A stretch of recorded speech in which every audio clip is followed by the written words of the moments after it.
நடப்பு அரசியல் தமிழ்நாட்டில் எப்படி இருக்கு தெரியுமா? ஒரு இடத்துக்கு போகணும், ஆய்வு நடத்தணும். அந்த ஆய்வு நடத்தினதை ஒரு வீடியோவா எடுக்கணும். அது பேக்ரவுண்டா விஜய் அவர்களுடைய படத்துல வர்ற பிஜிஎம் வைக்கணும். அதை சோசியல் மீடியாவில் போடணும். இதுதான் இன்னைக்கு தமிழ்நாட்டில் நடக்கக்கூடிய அரசியலா இருக்குது. இன்னைக்கு சினிமா முகத்துல தானே நம்ம எல்லாருமே ஓட்டு போட்டிருக்கோம். அப்படிங்கிற நமக்கு அந்த சினிமாவினுடைய அந்த தாக்கம் இருக்கத்தானே செய்யும். நம்ம கொள்கை கோட்பாடுகளை பார்த்தா நம்ம ஓட்டு போடுறோம். மக்களுக்காக யார் உழைக்கிறா அப்படின்னு சொல்லி நம்ம ஓட்டு போடுறோம். அதெல்லாம் கிடையாது. நம்ம திரையில பார்த்த நடிகர்கள் இது தரையில எனக்கு நீங்க ஓட்டு போடுங்க அப்படின்னு சொன்னா நம்ம ஓட்டு போட்டுருவோம். யாரு மக்களுக்காக உழைச்சா, யாரு மக்கள் பக்கம் நின்றாங்க அப்படின்லாம் சொல்லி மக்களை யோசிக்கிறதே கிடையாது. அந்த யோசிக்க திறன் இல்லாதனாலதான் ஒவ்வொருத்தர் தலையிலுமே 1.5 லட்சம் ரூபாய்க்கு கடன் இருக்கு. அதை முதல்ல மக்கள் புரிஞ்சுக்கிட்டா இன்னைக்கு அரசியல் மாறும்.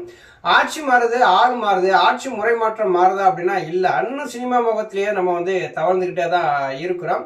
அப்படியான ஒரு நிகழ்வு தான் தமிழ்நாட்டில் இப்ப நடந்துகிட்டு இருக்கிறது. அப்படியான நிகழ்வு தான் தமிழ்நாட்டில் நடந்துகிட்டு இருக்கு. ஜனநாயகம் படம் ரிலீஸ் ஆக போகுது. இதை மிகப்பெரிய ஒரு திருவிழாவா கொண்டாடணும்னு சொல்லிவிட்டு தமிழ்நாட்டினுடைய நீர்வளத்துறை அமைச்சர் புஷி ஆனந்த் அமைச்சர்களுக்கும் மாவட்ட செயலர்களுக்கும் ஒரு உத்தரவு போட்டிருக்கிறாரு. தமிழ்நாட்டில் இருக்கக்கூடிய மக்கள் ரொம்ப சந்தோஷமா இருக்கிறாங்க. பல தடைகளை தாண்டி ஜனநாயகம் படம் ரிலீஸ் ஆக போகுது. மிகப்பெரிய ஒரு ஹிட்டா மாறப்போகுது. மக்கள் எப்படி சந்தோஷமா இருக்கிறாங்களோ அதே மாதிரி நானும் முதலமைச்சர் விஜய் அவர்களுமே சந்தோஷமா இருக்கோம் அப்படின்னு மீன்வளத்துறை அமைச்சர் ஸ்ரீகாந்த் சொல்லி இருக்கிறாரு. இதையெல்லாம் பத்தி தான் நம்ம பார்க்க போறோம்.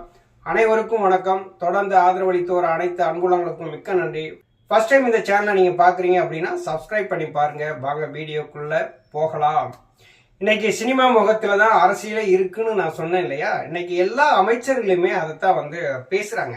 அதாவது மக்கள் நலன் சார்ந்து இது நிருபர்கள் மைக்க நீட்டி ஒரு கேள்வியை கேட்டா அவங்க பதிலே சொல்ல மாட்டேங்கிறாங்க. ஆனா இங்க என்ன நடக்குது தெரியுமா? சினிமாவை பத்தி நீங்க எதை கேட்டாலும் டான்னு பதில் சொல்லிடுறாங்க. உண்மையிலேயே அமைச்சர்களை நம்ம பாராட்டித்தான் ஆகணும். ஜனநாயகம் படத்தை திருவிழா மாதிரி கொண்டாடுங்க அப்படின்னு நம்ம நீர்வளத்துறை அமைச்சர் புஷி ஆனந்த் சொன்னார்.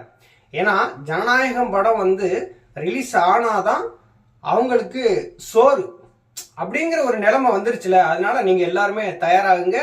எங்கெங்க யாரெல்லாம் எங்கெங்க இருக்கிறீங்களோ 1000 ரூபாய் கொடுத்தனாலும் நீங்க அந்த திரைப்படத்தை நீங்க பார்த்தே ஆகணும். மிகப்பெரிய ஒரு வெற்றியை கொண்டாடணும். அப்பதான் நம்ம தலைவருக்கு பணம் கிடைக்கும் அப்படின்னு சொல்லி ஒரு திருவிழாவா கொண்டாடுங்க அப்படின்னு புஷி ஆனந்த் பேசி இருக்கிறார். அதுக்கடுத்து பாத்தீங்கன்னா நம்ம மீன்வளத்துறை அமைச்சர் இது ஸ்ரீகாந்துமே அதே கருத்து தான் சொல்லியிருக்கிறார். மேகதாது அணையை பத்தி பேசுங்க அப்படின்னா பேச மாட்டாங்க. இதே காவிரியிலிருந்து தண்ணி வரலையே அப்படின்னு சொன்னா பேச மாட்டாங்க. தமிழ்நாட்டு மக்கள்லாம் ரொம்ப அவதிப்படுறாங்களே அப்படின்னு சொல்லி கேள்வி கேட்டா பேச மாட்டாங்க. நீட் தேர்வுல ஒரு முறைகேடு நடந்திருக்கு, ஒரு பதில சொல்லுங்க அப்படின்னா பேச மாட்டாங்க. டெல்லியில இன்னைக்கு அந்த நீட் தேர்வு குளறுபடியில பல பேர் இறந்துருக்கிறாங்க அப்படின்னு சொல்லி அங்க போராட்டம் நடத்துறாங்க. அதை பத்தி பேசுங்க அப்படின்னா பேச மாட்டாங்க.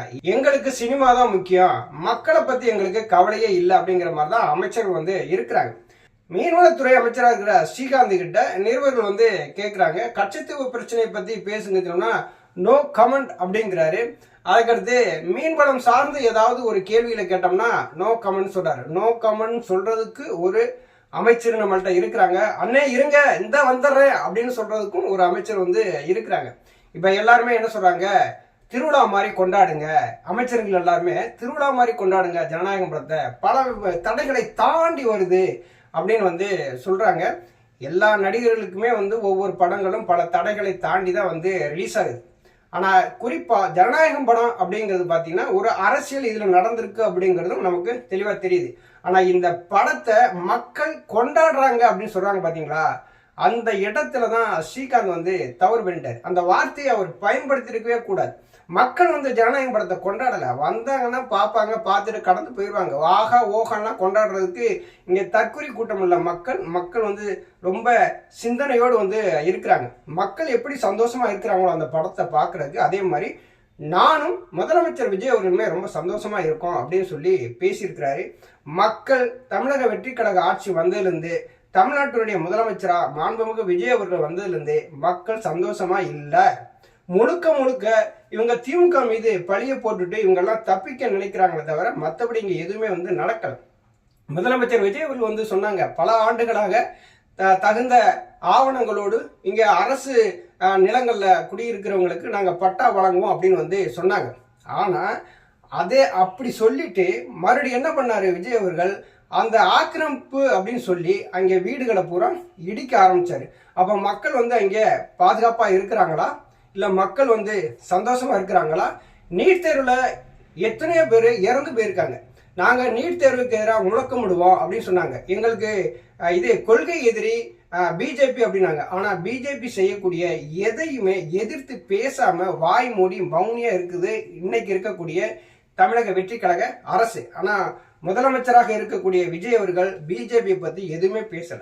ஒவ்வொரு தேர்தல் பரப்புரையிலும் அவர் பேசினது எங்களுக்கு வந்து திமுக தீய சக்தி, அதிமுக ஊழல் சக்தி, இது பிஜேபி கொள்கை எதிரி அப்படிலாம் வீர முழக்கம்ட்டாரு.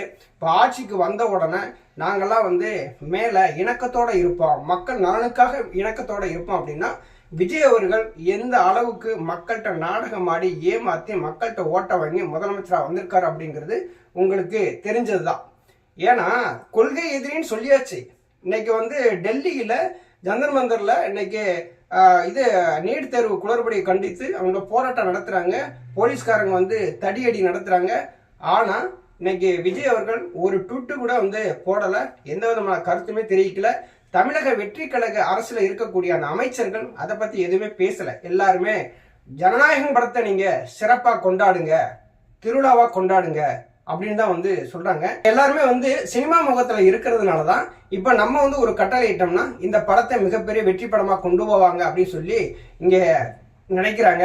ஆனா ஸ்ரீகாந்த் அவர்கள் அந்த பேசின அந்த வார்த்தையை பார்க்கையில முழுக்க முழுக்க அவர் அரசியலுக்கு அன்ஃபிட் அப்படிங்கிற மாதிரி தான் தெரியுது. விஜய் அவர்களுடைய நண்பன் அப்படிங்கிற ஒரு முறையில, அதாவது எப்படின்னா இப்ப நடந்த 2026 சட்டசபை தேர்தல் சொல்லி பாத்தீங்கன்னா யாரை நிப்பாட்டினாலும் வெற்றி பெற்றிருப்பாங்க. அதுதான் வந்து அந்த பொலிட்டிக்கல் டிசாஸ்டர் நடந்தது. அது இல்லைன்னா சொல்ல முடியாது. அதை வந்து அதிமுக திமுக மேல இருக்கிற வெறுப்புல மாற்றும் சொல்லிவிட்டு அந்த பேய்க்கு பயந்து பிசாச கல்யாணம் பண்ற மாதிரி அதிமுக திமுகவுக்கு பயந்து இன்னைக்கு வந்து தமிழக வெற்றி கழகத்தை தேர்ந்தெடுத்துட்டாங்க. ஆனா மாற்றும் சொல்லி மக்களுக்காக தொடர்ந்து 15 ஆண்டுகளுக்கு மேல களத்துல நிக்கிறாரு செந்தமிழன் சீமான் அவர்கள். அவர் மக்கள் வந்து கண்டுக்கிறவே இல்லை. இருந்தாலும் கொள்கை பிடிப்போடு இருக்கக்கூடிய செந்தமிழன் சீமான் அவர்களுக்கு 20 லட்சம் பேர் வாக்களிச்சிருக்காங்க அப்படின்னா சும்மா இல்லை. கொள்கைக்காக அந்த இடத்துல நிக்கிறான், தமிழ் தேசியத்துக்காக அந்த இடத்துல நிக்கிறான், சுற்றுப்புற சூழலுக்காக அங்க வந்து நிக்கிறான். இங்க வந்து மக்கள் படும் அந்த அவதிகளுக்கு எதிராக குரல் கொடுக்கக்கூடிய இடத்துல அங்கே நாம் தமிழர் கட்சி நிக்குது. ஆனா மற்றவங்க எல்லாம் அரசியல் எப்படி பண்றாங்க, நீங்க சினிமாவை பார்த்து நீங்க கொண்டாடுங்க அப்படின்னு சொல்லிவிட்டு கடந்து போயிடறாங்க. தமிழக வெற்றி கழக ஆட்சியை பொறுத்த அளவுல நல்லா ரீல்ஸ் எடுக்கிறாங்க, அதை போய் சோசியல் மீடியாவில் போடுறாங்க. எங்க அண்ணன் நல்லா நிறுத்தாரு, அழகா கொட்டினாரு, ஒரு அரிசி கூட கீழே விழாம கொட்டினாரு அப்படின்னு சொல்லி எல்லாம் பேட்டி கொடுக்காங்கன்னா அப்ப எந்த மாதிரியான ஒரு நிலையில தமிழக அரசியல் இருக்கு அப்படின்னு சொல்லி யோசிச்சுக்கோங்க. விஜய் அவர்கள் பேசினதையே அரசு பள்ளியில போய் நீங்க ஒளிபரப்புறாங்க, லைவா ஒளிபரப்புறாங்கன்னா இந்த தூய சக்தி ஆட்சி இன்னைக்கு வந்து தீய சக்தி ஆட்சியா மாறிடுச்சு. ஆமாங்க, தூய சக்தின்னு இனிமே வந்து தமிழக வெற்றி கழகத்தை சொல்ல முடியாது. அது ஒரு தீய சக்தி தான். ஜனநாயகம் படங்கிறது ஒரு படம் தான், ஒரு மாஸ் ஹீரோ விஜய் அவர்கள் நடிச்சிருக்கிறாங்க. அதை இன்னைக்கு கொண்டாட போறாங்க. அதை வந்து ஒவ்வொருத்தரும் வந்து ஒவ்வொரு விதமா வந்து பேசுறாங்க. மிகப்பெரிய அளவுல கொண்டாடுங்க அப்படின்னு சொல்லி அமைச்சர்களே வந்து சொல்றாங்க. அப்படின்னா இந்த தமிழக அரசியல் எதை நோக்கி நகருது அப்படிங்கறத கமெண்ட்ல பதிவு பண்ணுங்க. நன்றி.